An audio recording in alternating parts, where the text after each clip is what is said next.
నమస్తే. ఇన్నాళ్ళు నన్ను సపోర్ట్ చేస్తూ, ఎంకరేజ్ చేస్తూ మీ ప్రేమని నాకు అందిస్తున్న ప్రతి ఒక్కరికి కృతజ్ఞతలు. అలాగే ఈ వీడియో కూడా ఖచ్చితంగా మీకు ఉపయోగపడుతుంది. లైక్, షేర్ అండ్ సబ్స్క్రైబ్ చేసి మీ సపోర్ట్‌ని నాకు అందించండి. అలాగే ఈ వీడియో పట్ల మీకున్న అభిప్రాయాన్ని కామెంట్ సెక్షన్‌లో కామెంట్ చేసి తెలియజేయండి.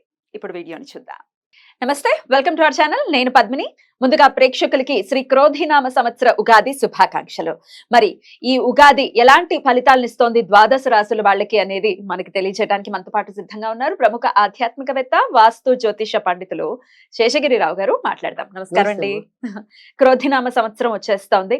సో శోభకృత్నామ సంవత్సరం ఎంత అద్భుతమైనటువంటి సంవత్సరమో ప్రత్యేకించి చెప్పక్కర్లేదు.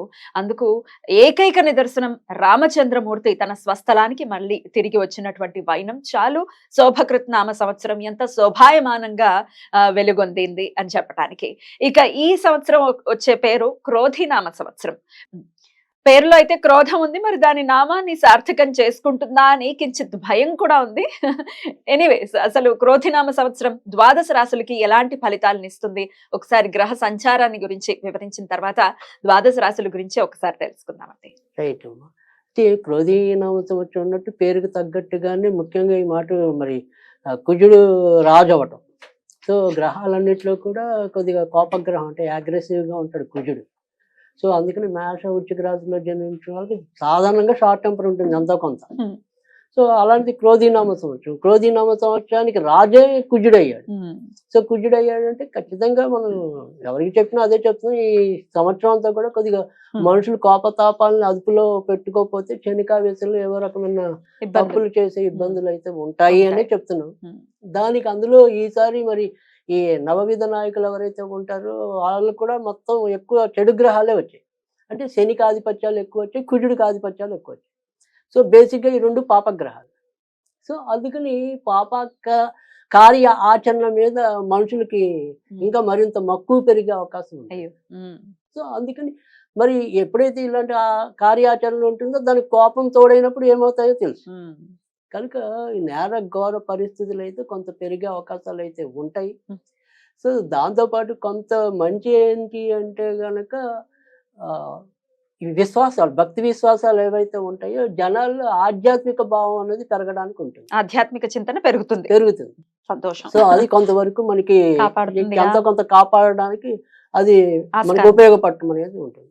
తర్వాత గురుడు రసాధిపతి అవటం వల్ల ఏంటంటే కొన్ని ఏదైతే ముఖ్యంగా ఆడవాళ్ళకి ఇష్టమైన బంగారము, తర్వాత వెండి ఇలాంటివి కొంతవరకు కంట్రోల్లోకి రావడానికి అయితే ఆస్కారం అయితే ఉంటుంది. అంటే మళ్ళీ ఇంకా పెరిగిపోకుండా గోల్డ్ రేట్స్ అవి కొంత రేట్లు మనకి నియంత్రణలో ఉండటం అనేది ఉంటుంది. కనుక అవి చెప్పదగిన పరిస్థితి. సో ఇక్కడ మనం చూసినప్పుడు ఇంకా ఇప్పుడు ఉగాది అనేది ప్రారంభం అనేది ధనుర్ లగ్నంలో అయింది యాక్చువల్గా. సో ధనుర్ లగ్నానికి మరి గురుడు పంచమంలో ఉన్నాడు. సో లగ్నాన్ని గురుడు సూచించడం అంటే ఇది ఇప్పుడు మనకి ధనుర్ లగ్నం అనుకోండి. సో గురుడు పంచమం 1, 2, 3, 4, 5. సో పంచమ స్థానంలో గురుడు ఉంటాడు కాబట్టి అంటే ఏదైతే గురుడు మరి మేలో మారిపోతాడు. మే 1వ తారీఖు మారిపోతారు కదా. సో మే వరకే మనకి ఉన్నంతలో బాగున్నట్టు. అంటే ఆ లగ్నాధిపతి పంచమంలో ఉంటాడు కాబట్టి ఎవరు ఎలాంటి ఇబ్బందులు ఉన్నా చివరి నిమిషంలో బయటపడడానికి ఉంటుంది. సో కానీ దానికి విరుద్ధంగా ఏమవుతుందంటే మే నుంచి గురుడు వృషభంలోకి రావటం. వృషభం అన్నది ఏంటంటే ఇక్కడ మనకి ఇందాక మనం ఇది వృషభం అనేది శుక్రుడు రాజు, ఈయనేమో మన దానవుల రాజు, ఈయన దేవతల గురువు, ఈయన దానవుల గురువు. సో వీళ్ళిద్దరికి నిజానికైతే శత్రుత్వం ఉంది. సో ఇక్కడ మరి శత్రు రాశిలోకి గురుడు ప్రవేశించడం అనేది ఉంటుంది. సో వృషభ రాశిలో. సో ఆ వృషభ రాశిలోకి గురుడు ప్రవేశించినప్పుడు ఏమవుతుంది అంటే ఇందాక మనం చెప్పాం ముఖ్యంగా ఏదైతే ఈ స్త్రీ సంబంధించిన వ్యవహారాలు ఏవైతే ఉంటాయో, లేదు ఇప్పుడు రాజకీయాల్లో స్త్రీల ఆధిపత్యం ఉంది, వాళ్ళ ఇచ్చే ఏవైతే సలహాలు సూచనలు ఉంటాయో అవి కొంత వాదాలకు వెళ్ళడానికి అవకాశం ఉంటుంది. ఇంకా ఇంట్లోకి వచ్చేప్పుడు కూడా స్త్రీల మూలకంగా ఏవో రకమైన చికాకులు ఎదురవడానికి అవకాశాలు పెరుగుతాయి. సో తర్వాత రెండోది వచ్చేప్పటికి ఏంటంటే ఇక్కడ వృషభం నుంచి చూసినప్పుడు ఏంటంటే ఇక్కడ గురుడికి రాహు వ్యయస్థానం లాభస్థానంలోకి ఉంటాడు. సో ఈ లాభస్థానంలో ఎప్పుడైతే మరి రాహు వృషభానికి ముఖ్యంగా వృషభ రాశి వారికి తర్వాత వచ్చేప్పటికి ఇది వృషభ రాశి అనుకోండి, ఇక్కడ లాభంలో గురుడు ఉంటాడు. ఇది ఉంటుంది.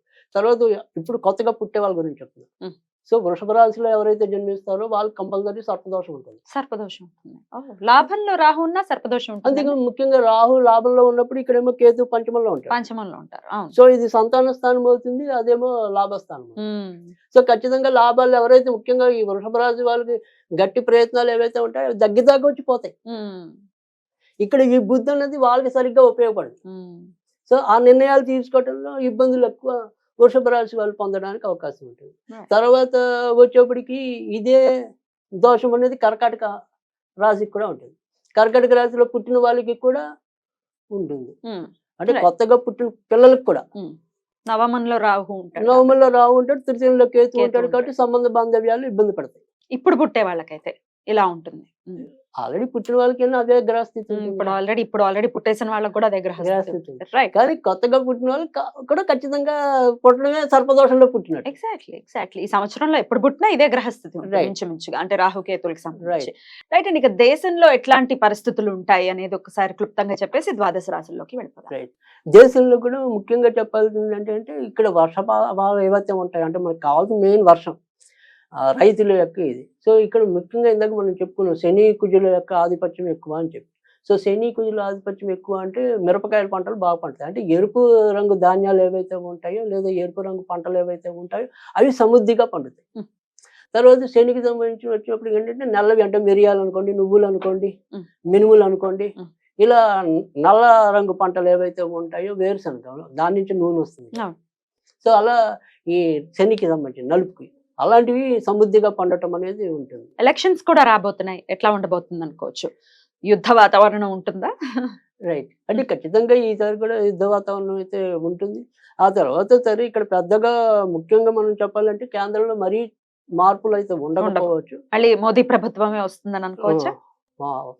99.5% అయితే ఖచ్చితంగా ఉంది మోదీ ప్రభుత్వం. సో తర్వాత వచ్చేప్పటికి కానీ ఇదే కేంద్ర ప్రభుత్వం కూడా అంటే ఇప్పుడు సపోజ్ కొన్ని ప్రెస్టీజియస్ ప్లేసెస్ ఉంటాయి కొన్ని.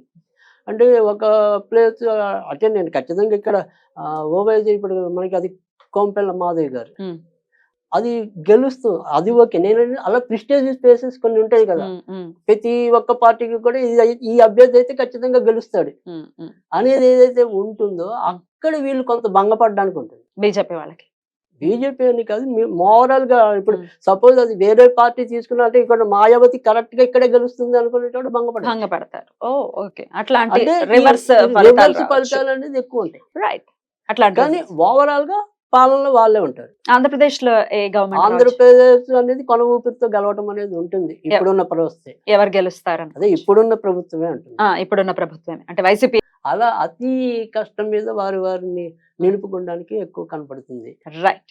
మొత్తానికి దేశ కాలమాన పరిస్థితులు ఎలా ఉంటాయి అనేది క్రోధినామ సంవత్సరంలో క్లుప్తంగా మీరు తెలియజేశారు. ఇక ఇప్పుడు మన ఆడియన్స్ కి కూడా ఎవరైతే కామన్ పీపుల్ ఉన్నారో వాళ్ళ రాశుల గురించి తెలుసుకోవాలని ఖచ్చితంగా వీడియో చూస్తూ ఉంటారు కాబట్టి ఇక ద్వాదశ రాశుల గురించి తెలుసుకుందాము. ఈ క్రోధినామ సంవత్సరం వృశ్చిక రాశి వారికి ఎలా ఉండబోతుందండి? వృశ్చిక రాశి వారికి ఈ సంవత్సరం వీరికి కూడా కొద్దిగా మిశ్రమ ఫలితాలు కనిపిస్తున్నాయి. సో ముఖ్యంగా చెప్పాలి అంటే కనుక కొద్దిగా వాహన ప్రమాదాలు కానీ గృహ ప్రమాదాలు కానీ సంభవించే అవకాశాలు అయితే కనిపిస్తున్నాయి. అంటే ఇంట్లో ఏదైనా సరే ఇప్పుడు ఈ అగ్నికి సంబంధించిన ఏవైతే వస్తువులు ఉంటాయో వాటికి సంబంధించిన విషయాల్లో కొంతవరకు జాగ్రత్త పడాలి.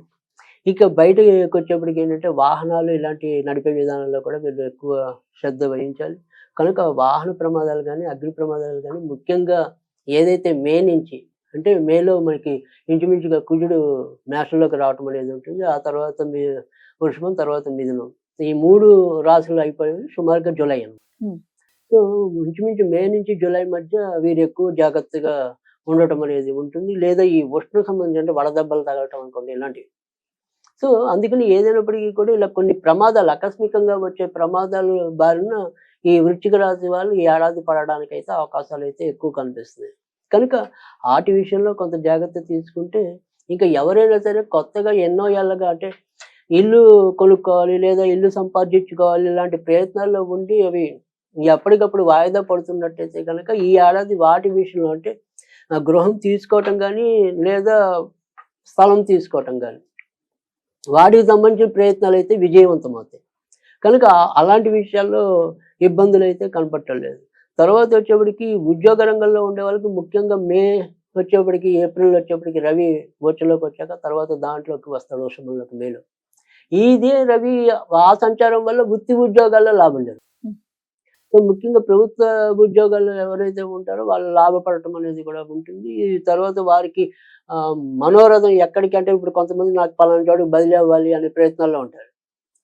చిన్న చిన్న ఊళ్ళలో చేసి వాళ్ళకి ఇష్టమైన ఊరేదో ఉంటుంది. అక్కడ వస్తే బాగుండు కదా అనుకుంటుంటారు. సో అలాంటి ప్రయత్నాలు చేసే వాళ్ళకి సానుకూలం అవటం అనేది కూడా ఈ వృశ్చిక రాశి వారికి ఈ ఏడాది కనిపిస్తుంది.